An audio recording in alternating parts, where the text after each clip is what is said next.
ಆತ್ಮೀಯ ಬಂಧುಗಳೇ, ಶ್ರೀಮದ್ ಭಗವದ್ಗೀತೆ ತತ್ವ ವಿವೇಚನೆ ಟೀಕಾ ಅಧ್ಯಾಯ 5 ಕರ್ಮ ಸನ್ಯಾಸ ಯೋಗ. ಇದರಿಂದ ನಾವು 25ನೇ ಶ್ಲೋಕವನ್ನು ತಿಳ್ಕೊಳ್ತಾ ಇದ್ವಿ.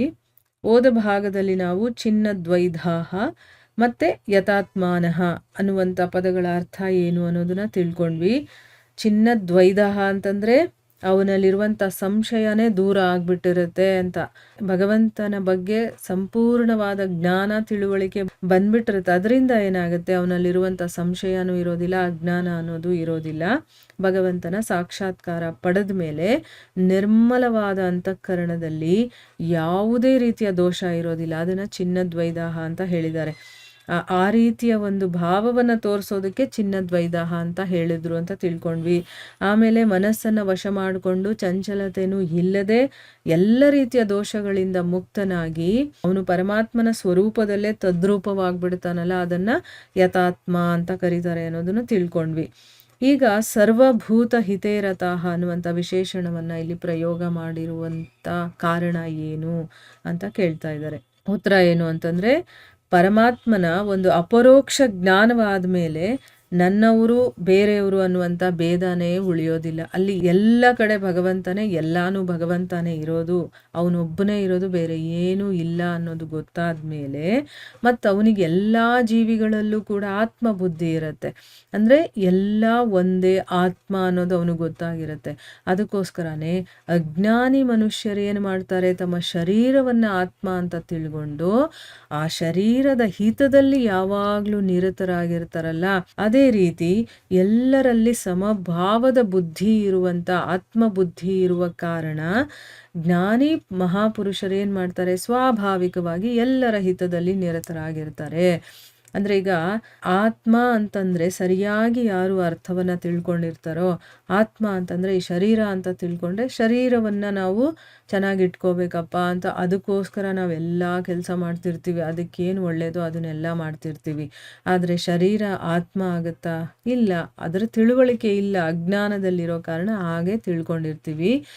ಯಾವಾಗ ಈ ಶರೀರ ಆತ್ಮ ಅಲ್ಲ, ಎಲ್ಲರಲ್ಲೂ ಕೂಡ ಸಮಭಾವದಿಂದ ಆತ್ಮಬುದ್ಧಿ ಇರುತ್ತೆ, ಎಲ್ಲ ಒಂದೇ, ಆ ಪರಮಾತ್ಮ ಒಬ್ಬನೇ ಎಲ್ಲ, ಅದೇ ಆತ್ಮ ಅಂತ ಯಾರಿಗೆ ಗೊತ್ತಾಗಿರುತ್ತೋ, ಅಂದರೆ ಸಮಭಾವದಿಂದ ಆತ್ಮಬುದ್ಧಿ ಯಾರಿಗಿರುತ್ತೋ ಅಂಥ ಮಹಾಪುರುಷರು ಸ್ವಾಭಾವಿಕವಾಗಿ ಅವರು ಎಲ್ಲರ ಒಳಿತಿಗಾಗಿ ಕೆಲಸ ಮಾಡ್ತಾರವರು.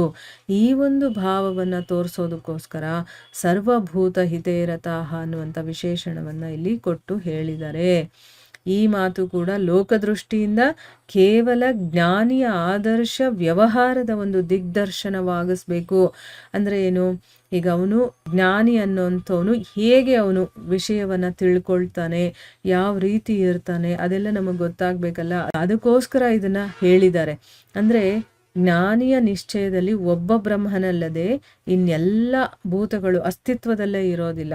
ಅವನಿಗೆ ಇದು ಬೇರೆ ಅದು ಬೇರೆ ಅದು ಬೇರೆ ಆ ರೀತಿ ಕಾಣಿಸೋದೇ ಇಲ್ಲ. ಅಂದರೆ ಹೊರಗಡೆಯಿಂದ ರೂಪ ಏನು ಕಾಣಿಸ್ತಾ ಇದೆಯೋ ಅದು ಅವನಿಗೆ ಕಾಣಿಸೋದೇ ಇಲ್ಲ, ಎಲ್ಲ ಒಂದೇ ಅನ್ನುವಂಥ ಒಂದು ಭಾವದಲ್ಲಿ ಅವನು ಇರ್ತಾನೆ. ಅವನಿಗೆ ಇಡೀ ಜಗತ್ತು ಭಗವಂತ ಒಬ್ಬನೇ ಅನ್ನೋ ರೀತಿ ಅವನಿಗೆ ಕಾಣಿಸ್ತಾ ಇರುತ್ತೆ. ಅವನು ಎಲ್ಲ ಒಂದೇ ಅಂತ ತಿಳ್ಕೊಂಡಿರ್ತಾನೆ. ನೋಡಿ, ಇಲ್ಲಿ ಆ ಜ್ಞಾನಿಯ ಒಂದು ಮನಸ್ಸಿನಲ್ಲಿ ನಿರ್ಧಾರ ಹೇಗಿರುತ್ತೆ ಅಂತಂದರೆ, ಒಬ್ಬ ಭಗವಂತನಲ್ಲದೆ ಇನ್ಯಾವುದೇ ಜೀವಿಗಳಾಗಿರ್ಬೋದು ಇನ್ನೇನು ಕೂಡ ಅವನ ಅಸ್ತಿತ್ವದಲ್ಲೇ ಉಳಿದಿರೋದಿಲ್ಲ. ಮತ್ತು ಅವನು ತನ್ನನ್ನು ಎಲ್ಲರ ಹಿತದಲ್ಲಿ ಇರೋನು ಅಂತ ಕೂಡ ತಿಳ್ಕೊಳ್ಳೋದಿಲ್ಲ. ಇಲ್ಲಿ ನಾವೇನು ಅಂದ್ಕೊಳ್ತೀವಿ, ನಾವು ಸಪ್ರೇಟ್ ಆಗಿದ್ದೀವಿ, ಸೊ ನಾವು ಒಳ್ಳೇದು ಮಾಡ್ತಾ ಇದ್ವಿ ಅಂತಂದರೆ ಏನು, ನಮಗಿಂತ ಬೇರೆಯವರು ಇನ್ನೂ ಇದ್ದಾರೆ ಅಂತ ಅರ್ಥ ಆಗುತ್ತೆ. ನಾನು ಮತ್ತು ಇನ್ನೂ ನನ್ನ ಥರ ಬೇರೆ ಜೀವಿಗಳಿದ್ದಾರೆ ಅಂತ ಯೋಚನೆ ಮಾಡ್ತೀವಿ.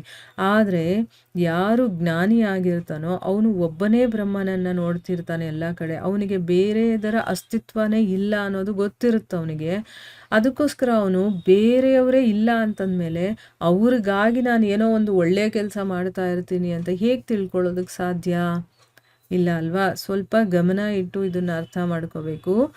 ಎಲ್ಲ ಕಡೆ ಇರೋದು ಒಬ್ಬನೇ ಭಗವಂತ, ಯಾವುದೂ ಬೇರೆ ಇಲ್ಲ, ಅದಕ್ಕೆ ಅಸ್ತಿತ್ವನೇ ಇಲ್ಲ ಅಂತ ಅವನಿಗೆ ಗೊತ್ತಿರೋದ್ರಿಂದ, ಈಗ ಇದಕ್ಕೆ ಎಕ್ಸಾಂಪಲ್ ಏನು ಅಂತಂದರೆ, ಸಮುದ್ರದ ನೀರು ಸಮುದ್ರದ ನೀರಿನಲ್ಲಿ ಅಲೆಗಳೆಲ್ಲ ಏಳ್ತಾ ಇರುತ್ತೆ. ಹಾಗನ್ಬಿಟ್ಟು ಅಲೆನೇ ಬೇರೆ ಅಂತ ನಾವು ಅಂದ್ಕೊಳ್ತೀವ, ಅಥವಾ ಈಗ ಸಮುದ್ರದ ನೀರಿನಲ್ಲಿ ನೊರೆಗಳು ಬಂದಾಗ ಗುಳ್ಳೆಗಳು ಏಳುತ್ತಲ್ವಾ, ಆ ಗುಳ್ಳೆಗೇನಾದರೂ ಸಪ್ರೇಟಾಗಿ ಒಂದು ಅಸ್ತಿತ್ವ ಇದೆಯಾ? ಅದು ಸ್ವಲ್ಪ ಹೊತ್ತು ಹಂಗೆ ಕಾಣಿಸುತ್ತೆ, ನೆಕ್ಸ್ಟ್ ಮೂಮೆಂಟೇ ಅದು ಒಡೆದು ನೀರಾಗ್ಬಿಡುತ್ತದು ಅಲ್ವಾ. ನೀರಿನ ಒಂದು ಫಾರ್ಮೇ ಅದು ಅಷ್ಟೇ. ಅದು ಸಪ್ರೇಟಾಗಿ ಒಂದು ಬೇರೆ ನೀರು ಅಂತ ನಾವು ಹೇಳ್ತೀವ? ಇಲ್ಲ. ಅಲೆಗಳೇ ಬೇರೆ ಅಂತ ಹೇಳ್ತೀವ? ಇಲ್ಲ. ನೀರೇ ಆ ರೀತಿ ಅಲೆಯ ಹಾಗೆ ಹೋಗಿ ಬರ್ತಾ ಇರುತ್ತೆ ಅಲ್ವಾ. ಅಂದರೆ ಅದಕ್ಕೆ ಅಂತ ಬೇರೆ ಅಸ್ತಿತ್ವ ಇಲ್ಲ. ಆದರೆ ಕೆಲಮಟ್ಟಿಗೆ ನಮಗೆ ಅದು ಮೇಲೆದ್ದು ಕೆಳಗಡೆ ಬಂದಾಗ ಅದನ್ನು ಅಲೆ ಅಂತ ಕರಿತೀವಿ ಅಷ್ಟೇ. ಅದೇ ರೀತಿ ಎಲ್ಲವೂ ಭಗವಂತನೇ, ಅದು ಒಬ್ಬನೇ ಇರುವಂಥದ್ದು. ಆದರೆ ನಮ್ಮ ಕಣ್ಣಿಗೆ ಅದು ಕಾಣಿಸುವುದರಿಂದ ಆ ರೀತಿ ನಾವೇನು ಅಂದ್ಕೊಳ್ತೀವಿ, ಆ ಬೇರೆ ಬೇರೆ ರೂಪಗಳಲ್ಲಿ ನಾವು ನೋಡಿದಾಗ ಅದು ಬೇರೆ, ಇದು ಬೇರೆ, ಇದು ಬೇರೆ ಅಂತ ನಾವು ಅರ್ಥ ಮಾಡ್ಕೊಂಡಿದ್ದೀವಿ.